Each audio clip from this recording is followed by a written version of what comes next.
સુરત શહેરમાં મેઘરાજાની ધુઆધાર બેટિંગ જોવા મળી રહી છે। 5 દિવસથી સતત સુરત શહેરમાં વરસાદ વરસી રહ્યો છે, ત્યારે સુરતના અલગ અલગ વિસ્તારોમાં પાણી ભરાયેલું જોવા મળી રહ્યું છે।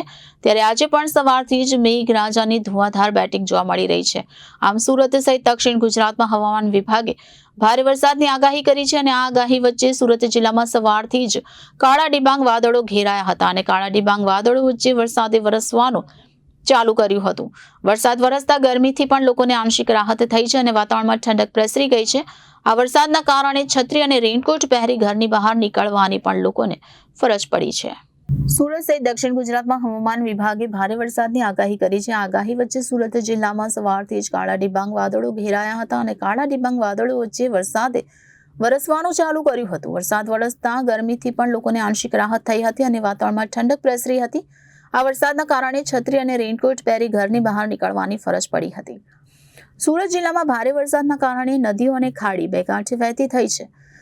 માંડવી, કામરેજ, પલસાણા, કડોદ સહિતના ગામોમાં પાણી ફરી વળ્યા છે અને સીધા ખાડીમાં આવવાના શરૂ થયા છે। તો સુરતના પૂણા કુંભારિયાની ખાડીમાં પણ જળસ્તરમાં વધારો થતા આસપાસના વિસ્તારમાં પાણી ભરાયા છે। રાજ્યમાં ચોમાસાની ઋતુ ચાલી રહી છે અને દક્ષિણ ગુજરાતમાં મેઘમહેર જોવા મળી રહી છે। તો સુરત શહેરમાં પણ છેલ્લા ઘણા દિવસોથી વરસાદી માહોલ જોવા મળી રહ્યો છે। ત્યારે સુરત શહેરમાં ધોધમાર વરસાદ વરસ્યો હતો, જેને લઈને શહેરના કેટલાય વિસ્તારોમાં પાણી ભરાઈ ગયા છે। તે દરમિયાન આજે સવારથી પણ શહેરમાં વરસાદી માહોલ છે અને કાળા ડિબાંગ વાદળો સાથે વરસાદ વરસી રહ્યો છે।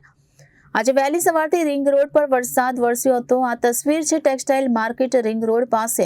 આજે વહેલી સવારથી વરસાદ ચાલુ થઈ ગયો છે અને આ વરસાદના કારણે લોકોને પોતાના કામ ધંધા અને નોકરી પર જવાની પણ પરેશાની થઈ રહી છે।